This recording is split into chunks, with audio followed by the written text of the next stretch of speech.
pido por este siervo tuyo, que me des la capacidad y me permitas, por medio de tu Santo Espíritu, exponer tu palabra con precisión, con profundidad, con pasión, con amor, pero también con autoridad. Te lo ruego en Cristo Jesús. Amén. Bueno, les decía que seguimos estudiando el segundo viaje misionero del apóstol Pablo, que fue acompañado por Silas. Y sabemos que de allá, de Antioquía, de Siria, fueron enviados nuevamente por la iglesia después del concilio de Jerusalén y todo este alboroto que se presentó por unos hermanos de Jerusalén que fueron a Antioquía de Siria con un mensaje judaizante. Y la iglesia decidió enviar a Pablo y a Silas porque se separaron, recuerdan, Pablo y Bernabé. Bernabé se fue con Juan Marcos a Chipre y Pablo comenzó su viaje misionero. Y el sermón de hoy lo titulé Sola Escritura, una de las 5 solas de la Reforma de la iglesia. Y ya vamos a ver por qué. Pero quedamos el domingo pasado al final del capítulo 16 viendo cómo un apóstol Pablo, cuando recibió aquel llamado, se recuerdan que él quería ir primero quería ir a Asia y el Espíritu Santo no le permitió ir a Asia, al sur de donde él estaba. Después quiso ir al norte, a Bitinia, el Espíritu Santo le dijo que no y finalmente terminó yendo hacia la costa de Troas para después ir finalmente a Macedonia, porque el Señor le reveló, el Espíritu Santo le reveló en una visión que tenía que ir a Macedonia a llevar el mensaje. Y finalmente llega a Filipo. En Filipo conoce a Lidia, una mujer que en Filipo no había sinagoga, sino que él va al día de reposo al río, porque suponía, y estudiamos en su oportunidad, que el Espíritu Santo lo guió al río y allí había un grupo de creyentes en el Dios de Israel, que se habían reunido ahí para orar, y allí Lidia es convertida por el mensaje de Pablo. Y sabemos que era una mujer prominente, una mujer de negocios, y ella recibe a todo el equipo misionero en su casa, les da hospedaje, les da comida. Y después de esto, estando allí en Cesarea de Filipo, resulta que había una joven esclava que estaba poseída por un demonio y vivía gritando detrás de ellos: estos hombres son siervos del Dios Altísimo y han venido para decirles cómo ser salvos. Interesante, hasta un demonio reconoce cuando alguien es un hombre o una mujer de Dios y trae el único mensaje en el cual podemos encontrar salvación. Y Pablo se obstinó de esta mujer y la liberó y ordenó que el espíritu saliera de ella, y finalmente entonces esto generó un gran alboroto y problema, porque habían personas que ganaban dinero producto de esta mujer, y cuando vieron que sus esperanzas de seguir ganando dinero se habían esfumado, bueno, finalmente crean este alboroto y lo meten a la cárcel, y esto trae como consecuencia la salvación del carcelero. Recuerdan de una manera maravillosa como en Hechos capítulo 16 versículo 31, cuando se da aquel estruendo, aquel terremoto, el carcelero pensaba que se habían escapado todos los presos. Pablo le dice no, y se iba a suicidar. Pablo le dice: no, detente, porque todos estamos aquí. Y estando presos, después de haber sido azotados, Pablo y Silas entonaban himnos y cánticos de alabanza al Señor. Sucede el terremoto y le dice: no te suicides al carcelero, y le dice: no te hagas daño porque todos estamos aquí. Enseguida el carcelero reconoció que esos hombres eran hombres de Dios y hizo la pregunta más importante de esta vida: ¿qué debo hacer para ser salvo? Y la respuesta siempre será la misma. Cree en el Señor Jesucristo y serás salvo tú y tu casa. Y allí concluye, después, bueno, se da que finalmente los líderes de la ciudad quieren liberar a Pablo y a Silas y le dicen, no, estos nos azotaron, nos metieron presos sin llevarnos a juicio, siendo nosotros ciudadanos romanos, que vengan ellos mismos aquí a la cárcel para liberarnos. Nos quieren ahora liberar así de manera secreta y oculta. No, Señor, que vengan ellos mismos a sacarnos de la cárcel. Y después salieron de la cárcel, fueron a la casa de Lidia, allí animaron a los creyentes y después partieron. Y ahí es donde vemos el texto de hoy. Una vez que partieron, vamos a usar un poquito la ayuda del mapa nuevamente. Okay. Y dice la palabra que fueron a las ciudades de Anfípolis y Apolonia. Y fueron a la ciudad de Anfípolis primero, luego a Apolonia. Y la ciudad de Anfípolis queda a unos 48 kilómetros al sudoeste de Filipo. O sea, bajando según la dirección del mapa hacia la izquierda y hacia el sur. Filipo, 48 kilómetros, unas 30 millas aproximadamente, para los que están acostumbrados a millas. Y después de Anfípolis a Apolonia, otros 48 kilómetros o 30 millas hacia Apolonia.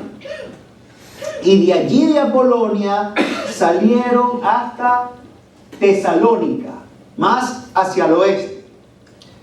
Y entonces llegan a Tesalónica, la cual estaba a 64 kilómetros de Apolonia.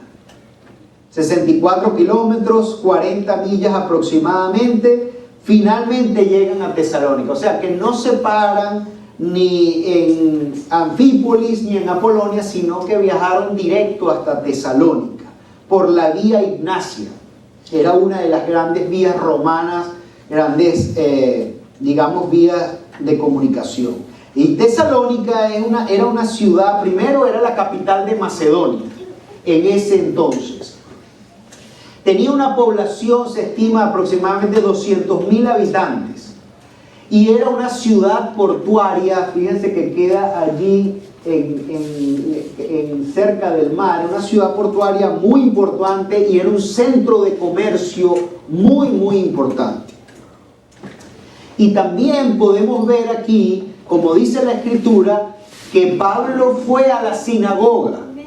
Esto quiere decir que entonces también había una comunidad judía importante allí.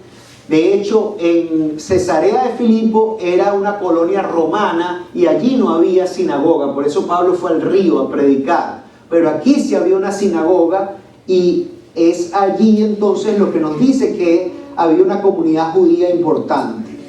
Y allí entonces Pablo va, aquí dice que como en el verso 2 del capítulo 17, como era su costumbre, Pablo fue al servicio en la sinagoga.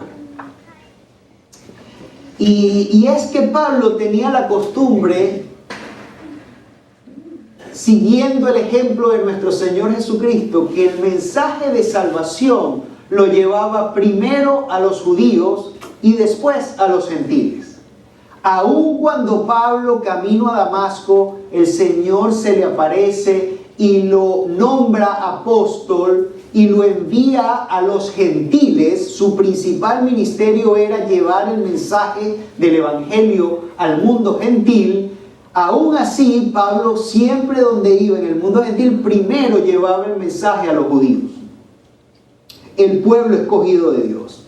Y aquí estamos viendo que pasaron varias cosas. Allí en Tesalónica vemos entonces que llegó a la sinagoga y dice que durante 3 días de descanso seguido, o sea, durante 3 sábados, usó las escrituras para razonar con la gente, explicó las profecías, demostró que el Mesías tenía que sufrir y resucitar de los muertos y decía, este Jesús es el Mesías.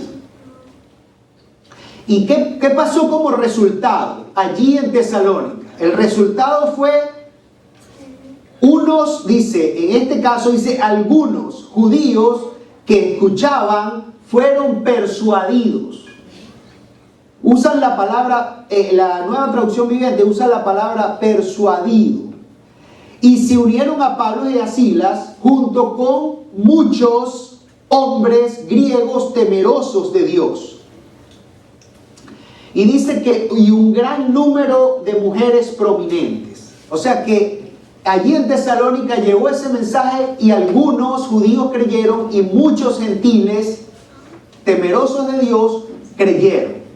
Pero otros judíos, aquí usa ciertos judíos, dice, tuvieron envidia y reunieron unos alborotadores en el mercado que causaron disturbios y comenzaron a decir cosas acerca de Pablo y Silas, y esto generó una gran conmoción al punto que fueron corriendo la gente de la población a la casa de Jasón, que probablemente estaba hospedando al equipo misionero ahí en Tesalónica, y como no encontraron a Pablo y a Silas, sacaron a Jasón a arrastre y lo llevaron al consejo comunal o al consejo municipal para allí tratar de juzgarlos, y comenzaron a acusarlos de un delito muy grave, que era para ese entonces, en ese contexto del Imperio Romano, era un delito gravísimo profesar o jurar lealtad a otro rey que no fuera el César.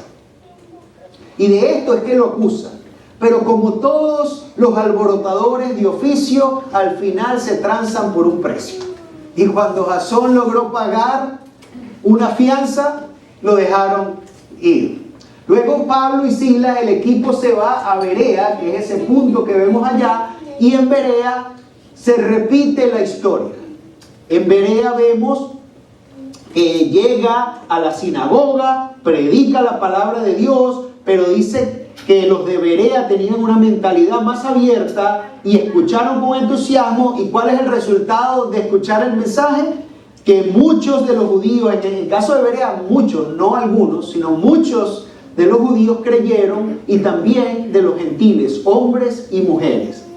Pero después vinieron los de Tesalónica, que se enteraron que Pablo y Silas habían ido a Berea, llegaron, armaron un alboroto y trataron de nuevamente interferir y generar oposición al grupo misionero. Y finalmente los creyentes de Berea deciden sacar a Pablo, lo envían a la costa con miras a que se embarque para ir hacia Atenas. Y dos de sus principales ayudantes de Pablo, Silas y Timoteo, se quedan en Berea. Esa es la historia que acabamos de leer. Ahora, ¿qué podemos ver aquí? Aquí podemos ver que hay como un ciclo que se repite. Un ciclo, lo llamé el ciclo de la evangelización del apóstol o del misionero. El apóstol Pablo llega a un lugar nuevo todo el tiempo, y cada vez que llega a un lugar nuevo va a la sinagoga. Sí, hay sinagoga. Y si no hay sinagoga, va al lugar donde hay oración. La sinagoga, porque concentra el mensaje de salvación, como dije antes, primero era para los judíos y también para los gentiles. El apóstol Pablo dice en la epístola a los romanos: porque no me avergüenzo del evangelio, porque es poder de Dios para salvación. ¿Y después qué dice? Primeramente para los judíos y después para los gentiles. Entonces, él llegaba a la sinagoga y también el lugar de reunión, muchas veces en el mercado. O sea, él buscaba un sitio donde agrupara un número significativo de personas. Esa era más o menos la estrategia. Tenía una estrategia de que la mayor cantidad de personas pudiese estar expuesta a escuchar este mensaje. Y después, ¿qué hace? Razona y usa las escrituras para demostrar que Jesús es el Mesías. Ese es el mensaje del evangelio.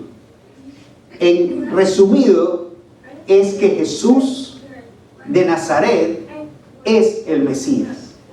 el Salvador, el Mesías prometido. Ese es el mensaje del Evangelio y lo hace, como vamos a ver más adelante, razonando. ¿Y razonando con qué? Con las Escrituras. Luego, eso genera dos resultados. Siempre. Unos creen para salvación y son sumados a la iglesia, y otros rechazan el mensaje y comienzan una oposición y persecución.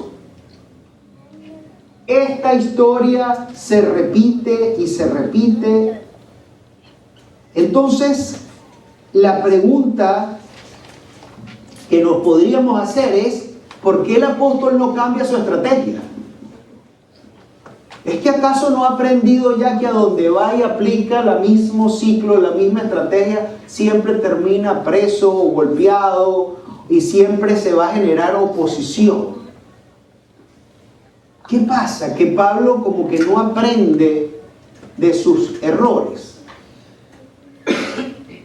Entre comillas, errores. ¿Por qué él hace esto si sabe que siempre va a obtener los mismos resultados? ¿Por qué siempre el mismo mensaje que convence de pecado y que genera una necesidad de arrepentimiento y de un Salvador que es el Mesías? ¿Por qué él no modifica y suaviza su mensaje? ¿Por qué no se iba a un lugar así, un auditorio, y bajaba las luces y ponía todo el ambiente oscuro y algunas luces de colores y ponía una música así de fondo, ¿verdad? Que invitara a la audiencia a entrar en un ambiente de reflexión y de introspección, ¿ah? Y diciéndole: Jesús te ama. ¿Por qué Pablo no lo cambia? El mismo Pablo le escribió a los Gálatas en el capítulo 1, verso 8 al 10. Mas si aún nosotros o un ángel del cielo os anunciare otro evangelio diferente del que os hemos anunciado, sea anatema. Es decir, sea maldito. Él está diciendo a los Gálatas, es que si viene un ángel del cielo, así como vino el ángel Gabriel a María, y si por casualidad ese ángel se le ocurre presentarles a ustedes un evangelio distinto al que nosotros le presentamos, que sea maldito. Si como antes hemos dicho, también ahora lo repito, si alguno os predica diferente evangelio del que habéis recibido, sea anatema. Pues, ¿busco ahora el favor de los hombres o el de Dios? ¿O trato de agradar a los hombres? Pues si todavía agradara a los hombres, no sería siervo de Cristo. No hay manera de ser siervo de Cristo si tu objetivo es agradar a los hombres. Ningún predicador que busque aplausos y fama es un siervo de Cristo. Entonces, dicho esto, es por esa la razón que Pablo siempre sabía que iba a obtener los mismos resultados y aún así seguía con la misma estrategia y quizás lo más importante, el mismo mensaje. ¿Por qué? Porque no es su mensaje. Él es simplemente el mensajero. Y el mensajero no puede adulterar el mensaje. Vamos a ver algunos puntos. Y el primero de ellos es el mensaje. ¿Y cuál es ese mensaje? Lo que apóstol Pablo y sus compañeros predicaban en todos los lugares que iban. Y siempre el mismo mensaje. ¿Y cómo lo hacían? Usando las Escrituras. Persuadía a la audiencia y les demostraba que, primero, como dijo en Romanos 3:23, por cuanto todos pecaron, han sido destituidos de la gloria de Dios. O sea, todos somos pecadores. A los Efesios les escribió porque ustedes antes estaban muertos en delitos y pecados. Entonces el mensaje, lo primero que comienza es diciéndole al que escucha que su condición es de un muerto en delitos y pecados y que es un pecador. Y que en tal condición en algún momento va a enfrentar el juicio y la ira de Dios. No es un mensaje agradable, no es un mensaje popular. Sin embargo, Pablo no lo cambiaba porque no es su mensaje. Después dice en Romanos 6:23, porque la paga del pecado es muerte, mas la dádiva de Dios es vida eterna en Cristo Jesús, nuestro Señor. Entonces, ¿cuál es el mensaje? Que Jesús de Nazaret era el Mesías prometido.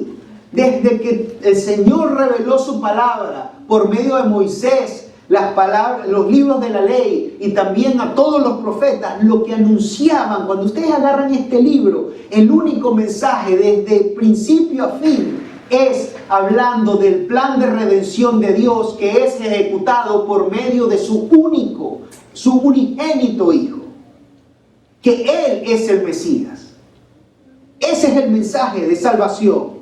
Y no solo eso, sino que ese Mesías vino a la tierra, siendo Dios, se encarnó, se hizo hombre, y como hombre murió y resucitó al tercer día, tal cual como los profetas habían anunciado. Y no solo resucitó, sino que fue visto por testigos oculares, por más de 500 personas que lo vieron al Cristo resucitado.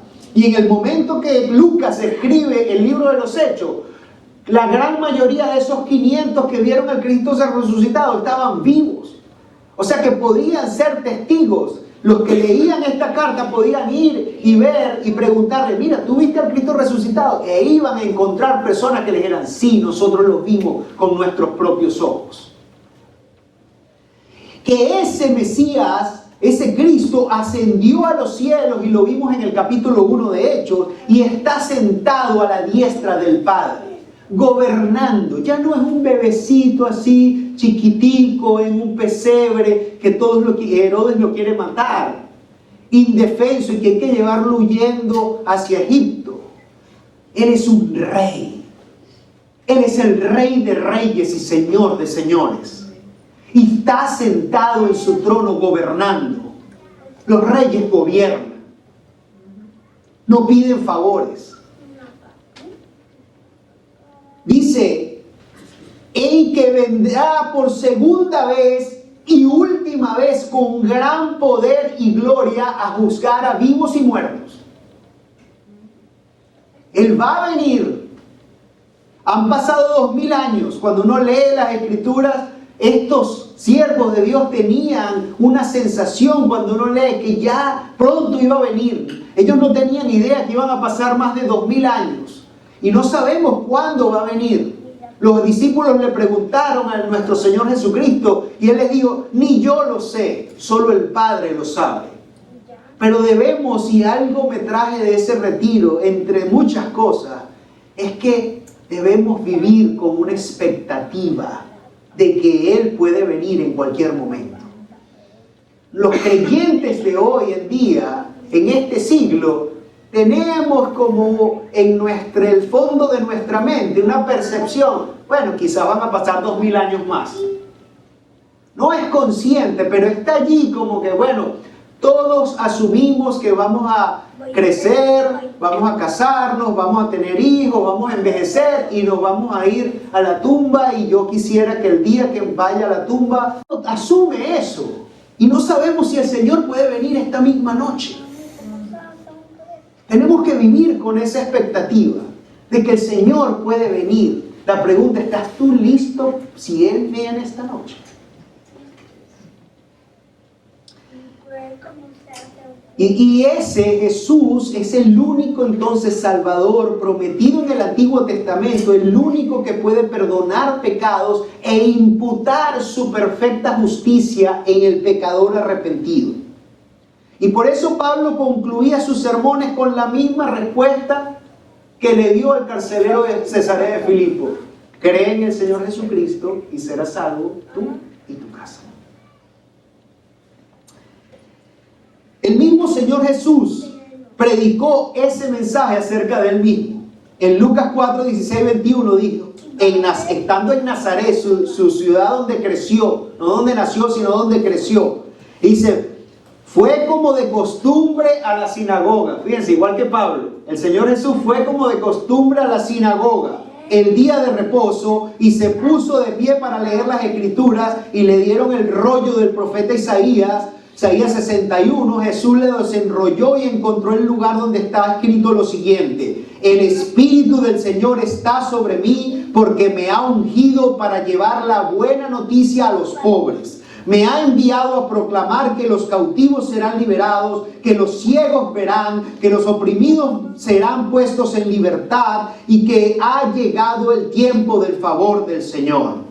Lo enrolló de nuevo, se lo entregó al ayudante y se sentó. Y todas las miradas se colocaron sobre él. Y cuando lo estaban viendo después, Jesús comenzó a hablarles y le dijo: la escritura que acaban de oír se ha cumplido en este día. El Mesías está aquí enfrente de ustedes, es lo que le está diciendo el Señor a esa audiencia. ¿Se recuerda de la mujer samaritana? A la mujer samaritana le dijo lo mismo. Le dijo: mujer. Y ella le dijo: yo sé que el Mesías está por venir, el que llaman el Cristo. Cuando Él venga nos explicará todas las cosas. ¿Y cuál fue la respuesta de nuestro Señor? Le dijo: yo soy el Mesías. Entonces ese es el mensaje de salvación. La pregunta es: ¿tú has creído en este Mesías, en este Salvador, como el único mediador entre Dios y los hombres? El único en quien podemos encontrar la salvación y el perdón de nuestros pecados. El otro punto son las Escrituras. ¿Qué es lo que vemos que hacía Pablo en cada sinagoga que hallaba? ¿De dónde sacaba su mensaje y cuáles eran los argumentos que usaba para transmitir ese mensaje? ¿Era algo que él pensaba, salía de su propia mente? ¿Era algo que sacaba de algún libro de filosofía de estos griegos como Aristóteles, Platón? No. Él usaba las Escrituras. Y en aquel entonces estamos hablando del Antiguo Testamento. Dice, Pablo usaba las Escrituras para razonar con la gente y explicaba las profecías y demostrarle que el Mesías tenía que sufrir y resucitar de los muertos. Eso lo vemos ahí, capítulo 17, versos 2 y 3. Ahora, y después dice en el verso 11 que los creyentes de Berea examinaban las Escrituras para ver si lo que enseñaba Pablo y Silas era verdad. El apóstol no hay evidencias que él usaba la carta que le dieron los apóstoles de Jerusalén, ¿verdad?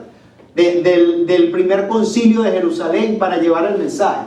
Él no usaba eso, aunque ahora forma parte del canon de las Escrituras. Él usaba las Escrituras del Antiguo Testamento para persuadir a la audiencia de que el mensaje que les estaba diciendo era verdadero y digno de confianza.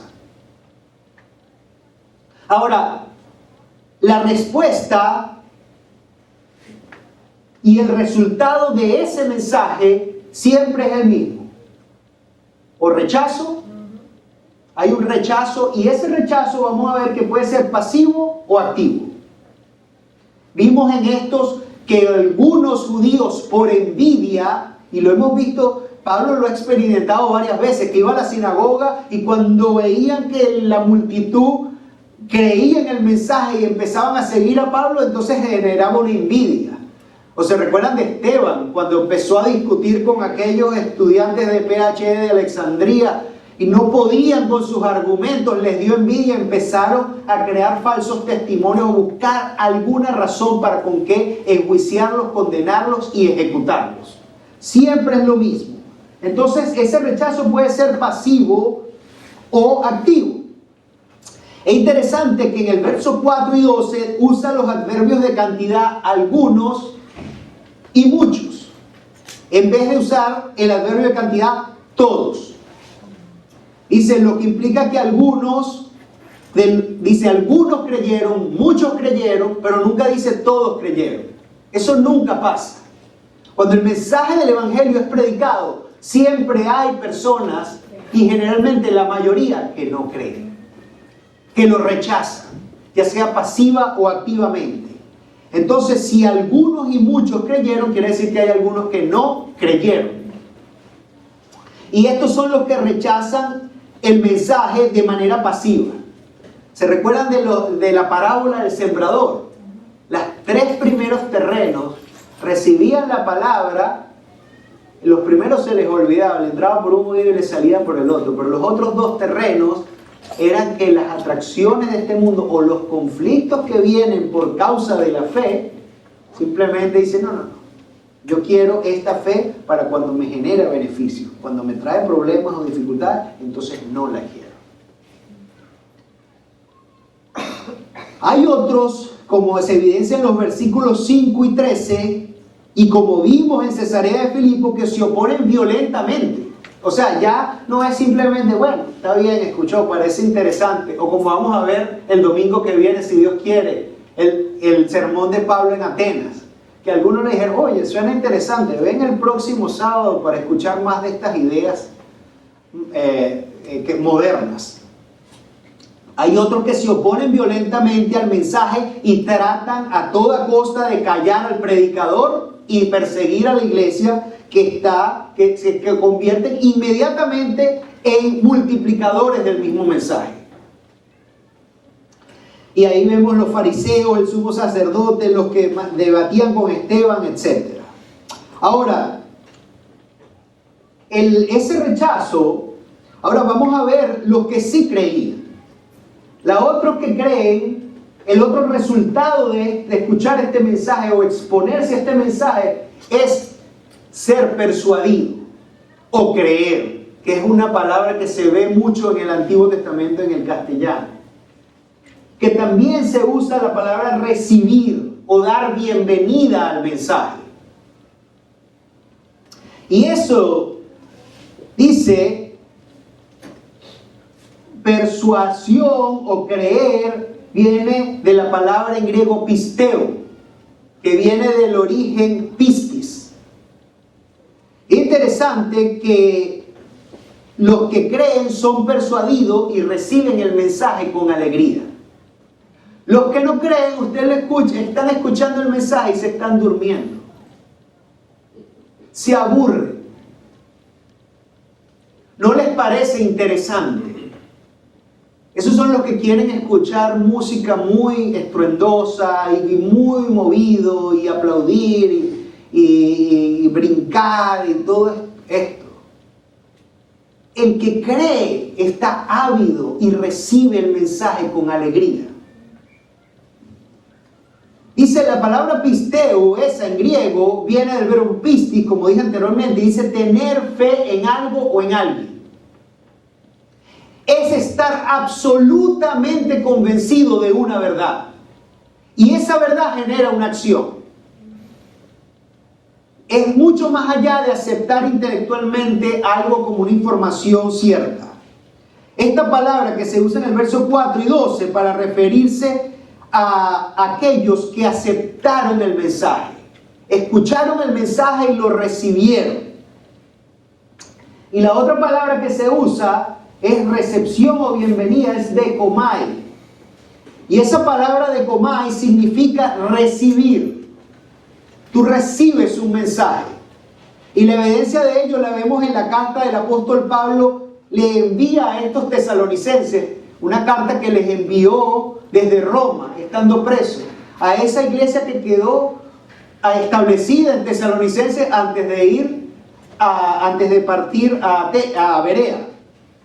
Y a los tesalonicenses le escribe, pues cuando les llevamos la buena noticia no fue solo con palabras, sino también con poder. Porque el Espíritu Santo les dio plena certeza de lo que decíamos era verdad. Y ya saben que de nuestra preocupación por ustedes, por la forma en que nos comportamos entre ustedes. Así que recibieron el mensaje con alegría del Espíritu Santo, a pesar del gran sufrimiento que ese mensaje les trajo. Porque Pablo se fue de Tesalónica a Berea y quedó una iglesia fundada allá, pero esa iglesia continuó siendo perseguida por esos alborotadores. Y aún así ellos perseveraron en la fe, porque es una obra del Espíritu Santo. Entonces es importante que tengan en cuenta que solo una mente y corazón que han sido preparados por el Espíritu Santo pueden recibir este mensaje con alegría. No es algo intelectual, no se trata de tu capacidad mental o tu capacidad intelectual, no, de todos los estudios que tú puedas tener, aunque envuelve el razonamiento. Por eso usa Pablo que razonaba con la audiencia. Pero no es algo meramente intelectual, es algo espiritual. Y si no es el Espíritu Santo quien te ilumina y quien abre tus ojos y tus oídos para recibir ese mensaje, no hay manera que lo entiendas. O lo recibes por un tiempo como aquellos dos terrenos de la parábola del sembrador y después se fuma, se va. Primera de Corintios 2:14, el mismo Pablo le dice, pero los que no son espirituales no pueden recibir esas verdades de parte del Espíritu de Dios. Todo les suena ridículo y no pueden entenderlo, porque solo los que son espirituales pueden entender lo que el Espíritu quiere decir. Más adelante en el Evangelio según San Juan, en el capítulo 1, 10 al 13, dice, vino al mismo mundo que Él había creado, refiriéndose a la persona de Cristo, pero el mundo no lo reconoció. Vino a los de su propio pueblo y hasta ellos lo rechazaron. Pero a todos los que creyeron y a los que le recibieron, les dio el derecho de llegar a ser hijos de Dios. Ellos nacen de nuevo, no mediante un nacimiento físico como resultado de la pasión o la iniciativa humana, sino por medio de un nacimiento que proviene de Dios. La regeneración, el nuevo nacimiento. Juan 10, 27 al 29 dice, mis ovejas escuchan mi voz y yo las conozco. Y ellas me siguen, les doy vida eterna y nunca perecerán. Nadie puede quitármelas, porque mi Padre me las ha dado. ¿Quién se las dio a Cristo? El Padre. Él es más poderoso que todos y nadie puede quitarlas de la mano del Padre. Mateo 10:40, el que los recibe a ustedes me recibe a mí, y el que me recibe a mí recibe al Padre que me envió. Y Lucas 2:25 al 32, en ese tiempo había en Jerusalén un llamado Simeón. ¿Se recuerdan de Simeón? Que van a presentar al bebé, al Cristo recién nacido, al templo con 8 días de nacido, y lo van a llevar, y allí estaba Simeón, que era un justo y devoto, y esperaba con anhelo la llegada del Mesías que rescatara a Israel. El Espíritu Santo estaba sobre él y le había revelado que no moriría sin antes ver al Mesías, el Señor. Ese día el Espíritu lo guió al templo, de manera que cuando María y José llegaron a presentar al bebé Jesús ante el Señor como exigía la ley, Simeón estaba allí. Y dice, verso 28, tomó al niño, decomai, tomó al niño, lo recibió, le dio la bienvenida en sus brazos y alabó a Dios diciendo, Señor soberano, permite ahora que tu siervo muera en paz como prometiste. He visto tu salvación, la que preparaste para toda la gente. Él es una luz para revelar a Dios a las naciones y es la gloria de tu pueblo Israel.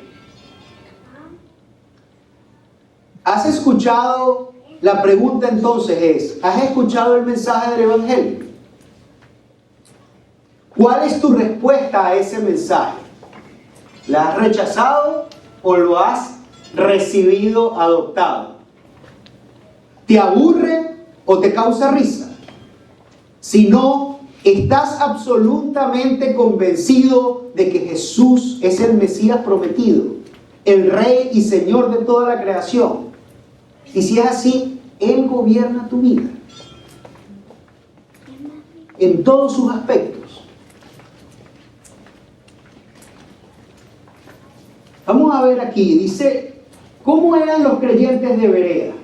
En primer lugar dice que eran nobles o de mentalidad más abierta. Y esa palabra en griego es eugenes, quiere decir alguien de la nobleza. Pero eso pasó más adelante a decir, a significar también que alguien que era noble se suponía que era noble de carácter y generoso de carácter. Y generoso no solo en lo material, sino en un corazón generoso. Dice que esos de Berea eran más generosos, más nobles que los de Tesalónica. Dice, ya vimos que el único que abre nuestra mente y corazón para recibir el mensaje es el Espíritu Santo. Los de Tesalónica, el Espíritu Santo les abrió el entendimiento, pero dice que los de Berea superaban a los de Tesalónica en esa actitud de apertura a las cosas espirituales. Y ya vamos a ver por qué. Dice, la palabra griega para referirse entonces es un espíritu generoso. Entonces, en este contexto, generosos con su tiempo y generosos con su apertura de corazón y mente para recibir una información que confían que viene de Dios. Más adelante vemos entonces que esto también se expresa en diligencia e interés por estudiar la palabra de Dios. La pregunta aquí es, ¿el Espíritu de Dios ha abierto tu corazón y tu mente para recibir las cosas que vienen de Dios? Dice el punto número 2, que escuchan la palabra de Dios con entusiasmo. No la escuchaban así, tú sabes, resbalándose por la silla, estirándose, bostezando. Estaban interesados, ávidos de escuchar y entender y examinar la palabra. El verbo que usa es protumia. Y ese verbo lo que quiere decir es que un significado profundo interés, pasión, deseo, voluntad de aprender o hacer algo. La salvación es solo por medio del conocimiento revelado en la palabra de Dios. Por eso el sermón se llama sola escritura. Pablo llevaba el mensaje a través de las escrituras. ¿Tienes tu interés, pasión y sed por la palabra de Dios? ¿Cuántas veces lees tú la palabra de Dios? ¿Has leído toda la palabra de Dios completa en alguna oportunidad?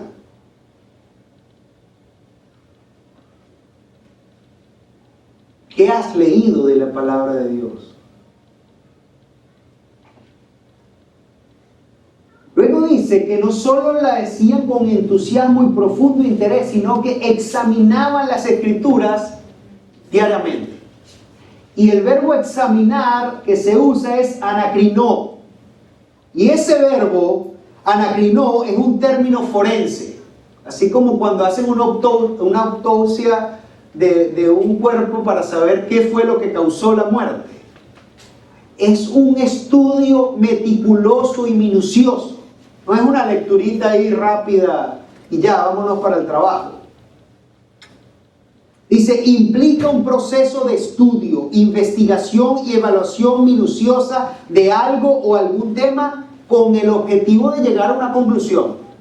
No es lectura de entretenimiento. Es para llegar a una conclusión. Tristemente, la iglesia de hoy en día está llena de emocionalismo. Y la gente no quiere leer. No quieren estudiar, no quieren pensar, solo quieren sentir. Yo quiero sentir el Espíritu de Dios. Ustedes no han escuchado esa expresión. Pero quieren sentir el Espíritu de Dios y nunca agarran la palabra de Dios. El Espíritu de Dios fue quien escribió este libro. El estudio minucioso y sistemático de la palabra de Dios no es solo para los pastores y maestros. es para todo creyente. Efesios 4, 13 al 15 dice: ese proceso continuará hasta que todos alcancemos tal unidad en nuestra fe y conocimiento del Hijo de Dios, que seamos maduros en el Señor, es decir, hasta que lleguemos a la plena y completa medida de Cristo. Entonces ya no seremos inmaduros como niños, no seremos arrastrados de un lado a otro ni empujados por cualquier corriente de nuevas enseñanzas o nuevas doctrinas. No nos dejaremos llevar por personas que intenten engañarnos con mentiras tan hábiles que parezcan verdad. En cambio, hablaremos la verdad con amor y así creceremos en todo sentido hasta parecernos más y más a Cristo, quien es la cabeza de su cuerpo, que es la iglesia. Además dice que ese estudio minucioso lo hacían una vez al mes, diariamente. Y hay quienes no leen la Biblia nunca, se alimentan espiritualmente de mensajitos que reciben por WhatsApp. Y no estudian meticulosamente la palabra de Dios. Y otros que la leen de vez en cuando, otros que hacen una lectura casi de entretenimiento, que no van a los estudios bíblicos para aprender más de la palabra de Dios. Y a veces ni siquiera van a la iglesia. Hay personas que solo van en Semana Santa y el día de la Nochebuena. Las iglesias se llenan aquí en los Estados Unidos esos días. En Cristo Church tenemos un plan de lectura bíblica que está disponible. Y yo se lo he dado a cada uno. Si alguno no lo tiene, por favor, venga a mí después del servicio y yo les envío una copia. Y ese plan nos permite leer toda la palabra de Dios en un año. Y la idea es que estemos todos leyendo lo mismo, estemos en la misma página para, como dice el libro de Proverbios, afilarnos los unos con los otros, poder comentar y enriquecernos y edificarnos mutuamente. Eso es un regalo de Dios. Es el mejor plan que yo he visto porque conecta el Antiguo Testamento con el Nuevo Testamento. Los invito a que lo usen. Que en Cristo Church también tenemos los miércoles estudio bíblico en la noche. Ahorita estamos de receso por verano, pero cuando comience nuevamente en agosto, los invito a que participen para que crezcamos todos en el conocimiento de la palabra. Y también tenemos los servicios de adoración todos los domingos aquí, donde se predica fielmente el mensaje del Evangelio. No hacemos y predicamos la palabra de Dios de manera expositiva, o agarramos un libro y comenzamos del principio hasta el fin. No estamos escogiendo por temas. ¿Cómo manejar tus finanzas si eres cristiano? Y cómo manejar el matrimonio y todos estos cuentos que la gente quiere escuchar. Deja que tú abres la palabra de Dios. Y la palabra de Dios habla por sí sola si la estudias sistemáticamente. Y va a llegar el tema de las finanzas, y va a llegar el tema del matrimonio. Pero tú no andas, como dice en inglés, pick and choose. Eso no edifica ninguna iglesia. Lo único que edifica la iglesia de Cristo es razonar con la palabra, examinarla de manera sistemática y de manera expositiva. ¿Cómo está tu estudio de la palabra? ¿Estás estudiando la palabra como los hermanos de Berea? ¿O de vez en cuando? Y finalmente, confían en la total autoridad e inerrancia de las Escrituras. Los hermanos de Berea dicen que examinaban las Escrituras con un objetivo, con el objetivo de ver si lo que Pablo y Silas estaban diciendo era verdad. Ustedes tienen que ser ávidos en la palabra para que, espero que no se vayan, pero si algún día escuchan un predicador, chequeen a ver si lo que está diciendo está basado aquí. Si no, no lo escuchen más. Porque lo que sobra la Biblia es de ejemplos de falsos profetas. Y los falsos profetas salen de la iglesia, no vienen de afuera. Entonces, ¿cómo vas a reconocer la mentira si no conoces la verdad?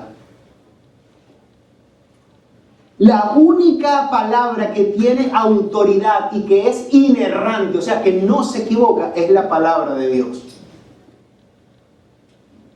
Dice entonces que confiaban en ese objetivo. Timoteo 3:16 y al 17, toda la escritura es inspirada por Dios y es útil para enseñarnos lo que es verdad y para hacernos ver lo que está mal en nuestra vida. Me gusta esta versión. Nos corrige cuando estamos equivocados y nos enseña a hacer lo correcto. Dios la usa para preparar y capacitar a su pueblo para que haga toda buena obra. En 2 de Pedro 1 al 20 dice, ninguna profecía de la Escritura jamás surgió de la comprensión personal de los profetas, o ni por iniciativa humana. Al contrario, fue el Espíritu Santo quien impulsó a los profetas y ellos hablaron de parte de Dios. Pedro le dijo al Señor, ¿se recuerda? Señor, ¿a quién iremos si solo tú tienes palabra de vida eterna? Y el Señor Jesús le dijo, el cielo y la tierra pasarán, pero mi palabra no pasará. ¿Tú quieres ayuda para tu vida? ¿Tú quieres vivir conforme a la voluntad de Dios? No lo vas a encontrar en un libro de psicología, ni de autoayuda, ni los 7 pasos para ser feliz. Hay predicadores que no usan la Biblia. Yo cuando llegué aquí a Orlando me invitaron a una iglesia muy grande de la zona. Yo acepté la invitación y fui. Y cuando fui, había un predicador invitado, no era el pastor titular. El hombre se paró sin la Biblia y se lanzó un sermón de 45 minutos sin ni siquiera tener la Biblia. O sea, no es que apenas la tenía y no la leía, es que ni siquiera la tenía. Y un mensaje de autoayuda, y la gente salió edificada. Yo decía, qué tristeza. Puros ideas de hombre. Esa edificación de esa gente les duró hasta el lunes, a las 2 de la tarde.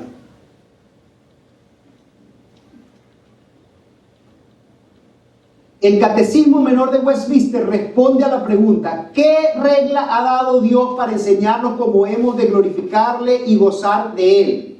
Y la respuesta es, la palabra de Dios que se contiene en las Escrituras del Antiguo y del Nuevo Testamento es la única regla que ha dado Dios para enseñarnos cómo hemos de glorificarle y gozar de Él. Terminamos con esto. Las 5 solas de la Reforma. El sermón de hoy es sola Escritura. Y es la primera, porque ahí está revelado el plan de redención. Solo la salvación se basa en lo que ha sido revelado por Dios. Como les dije, de principio a fin, Dios ha revelado su plan de redención para la humanidad. Y ese plan dice que es solo por gracia, porque es un regalo de Dios, porque nadie lo merece, ninguno lo merece, ni los santos, ni San Pablo, ni San Juan, ni ninguno merece este regalo de Dios, por cuanto todos hemos pecado, hemos sido destituidos de la gloria de Dios. Así que cuando Dios hace objeto a un pecador del regalo maravilloso de la salvación, es un regalo inmerecido. Sola gracia, solo por gracia y no por obras, para que nadie se gloríe. Número 3, sola fide. Y es solo podemos recibir ese regalo mediante, y esa fe en Cristo como el Mesías, como el único mediador entre Dios y los hombres, esa fe es un regalo de Dios. No es algo que nació en ti o que vino innato, es un regalo de Dios. Y esa salvación es solo en Cristo, es solo en Él y por medio de Él que podemos alcanzar la salvación y el perdón de nuestros pecados. Dice, el Señor Jesús dijo, yo soy el camino, la verdad y la vida, y nadie llega al Padre si no es a través de mí. Y por último, todo este plan de redención, ¿para qué es? Para la gloria de Dios. Cuando aquí los hermanos adoradores llegan temprano en la mañana, a veces antes de las 10, y a organizar todas estas cornetas y todos los micrófonos y a colocar, y después comienzan a ensayar y esforzándose para que salga bien cada una de las canciones que van a interpretar. ¿Para qué es eso? Para que al final Dios se lleve la gloria. Para eso debe ser. No para que ellos se lleven aplausos o para que digan qué bonita es la música en esa iglesia, sino es para darle la gloria a Dios. Igualmente Dios, a través de la historia de la humanidad, ha estado salvando y salvando y salvando almas que Él escogió de antemano, y cuando se complete ese número todos vamos a ir a su presencia, y el fin de eso es que todos a una sola voz le demos gloria y honra a Dios. Así que el Señor nos ayude a tener hambre y sed de su palabra y a ser agradecidos si hemos sido objetos del regalo de la salvación, y a vivir conforme a esa salvación, a vivir conforme con una vida de santidad, porque el Señor dijo: sean santos porque yo soy santo. El Señor les bendiga.